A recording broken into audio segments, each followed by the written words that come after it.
The town of Hollow Creek, Oregon, looked peaceful during the day. Tall pine trees surrounded the quiet streets. Wooden houses sat far apart from each other, and a narrow road ran through the center of town like a forgotten trail. Travelers rarely stopped there. Even people who lived nearby preferred to drive around Hollow Creek instead of through it. But if someone asked why, the locals would simply say the same thing. Don't stay in Hollow Creek after midnight. Most outsiders thought it was just another small-town ghost story. But Daniel Carter was not the type to believe in ghost stories. Daniel was a documentary filmmaker from Seattle.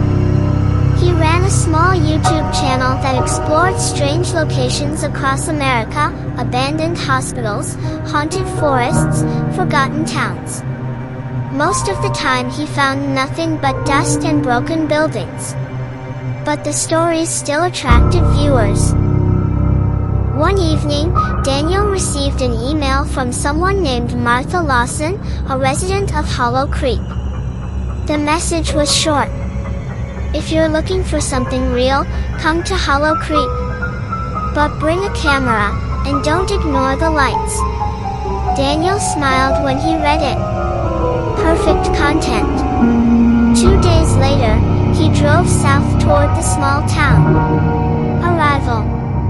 It was late afternoon when Daniel reached Hollow Creek.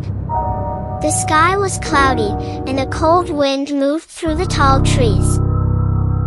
The town looked even quieter than he expected. Only a few houses had lights on. A single diner stood at the corner of the road with an old neon sign flickering above the door. Daniel parked outside and walked inside.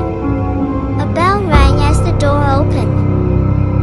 3 people were inside the diner, an elderly woman behind the counter, a middle-aged man drinking coffee, and a young waitress cleaning a table.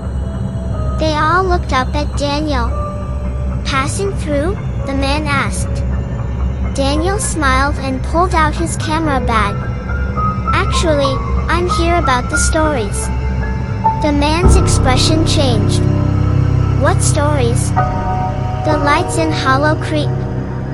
For a moment, no one spoke. Then the old woman behind the counter sighed. You shouldn't be asking about that. Daniel sat at the counter. I make documentaries, he explained. People told me strange lights appear here at night. Some say they move through the woods. The waitress slowly shook her head. They don't move through the woods, she whispered. They come from them. Daniel raised an eyebrow. Lights don't just come out of forests. The middle-aged man leaned closer. They do here. Daniel turned on his camera. Tell me everything. But the old woman reached forward and gently pushed the camera down. Some stories shouldn't be recorded, she said. Daniel laughed. That's exactly the kind of story people want to hear. The man finished his coffee and stood up. Just remember something, he said before leaving. If you see the lights, don't follow them. The legend. Daniel spent the evening interviewing the locals. Most people refused to talk. But eventually, Martha Lawson, the woman who sent the email, agreed to meet him. She lived in a small house at the edge of town, close to the forest. Martha was in her late 60s, with gray hair and tired eyes. When Daniel arrived, she was sitting on the porch. You actually came, she said. Of course, Daniel replied. You said something real was happening here. Martha nodded slowly. It is. Daniel set up his camera. So what are the lights? Martha looked toward the dark forest behind her house. They started appearing about 30 years ago. Floating lights? Yes. Like fireflies? No. Her voice became quieter. They're bigger, and they move like they're searching. Daniel leaned forward. Searching for what? For someone. Daniel smiled slightly. Ghost lights? Martha shook her head. No. They're not ghosts. Then what are they? Martha looked directly at him. They're what's left. Daniel frowned. What does that mean? Martha took a deep breath. 32 years ago, a group of miners disappeared in those woods. 12 men. The town searched for weeks, but no one ever found them. And the lights appeared after that? Yes. Daniel nodded. Probably methane gas from the ground, he said casually. It can create floating lights in certain conditions. Martha didn't argue. She simply said one thing. If you think that, then go see them yourself. Daniel smiled. That's exactly what I plan to do. Midnight. Daniel returned to his car and waited. His camera equipment was ready. Night slowly covered Hollow Creek. By 11:30 p.m., the entire town was dark. No cars. No people. Just wind moving through the trees. Daniel started recording. Alright, he whispered to the camera. It's almost midnight in Hollow Creek, Oregon. Locals say strange lights appear in the forest behind the town.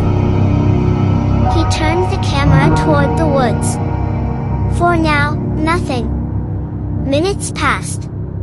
Then suddenly, a soft glow appeared between the trees. Daniel froze. Another light appeared. Then another. 3 glowing spheres floated silently through the forest. Daniel's heart started beating faster. Well, that's interesting. He grabbed a flashlight and walked toward the woods. The lights moved deeper into the trees, as if they were inviting him. Daniel followed. Branches cracked under his feet as he stepped into the dark forest. The lights stayed about 50 feet ahead. Not getting closer. Not getting farther. Just leading him deeper. This is incredible, Daniel whispered. But after 10 minutes of walking, something felt strange. The forest was completely silent. No insects. No wind. Nothing. Daniel turned around. The town lights were gone. He couldn't see Hollow Creek anymore. Just darkness. And the glowing spheres. Then something else appeared. More lights. Dozens of them. Floating between the trees. Daniel slowly raised the camera. This is unbelievable. But as he zoomed in, the camera revealed something horrifying. The lights weren't floating. They were attached to something. Shapes. Human shapes. Standing between the trees. Watching him. Daniel's breath stopped. The glowing lights were their eyes. And they were moving closer. The truth.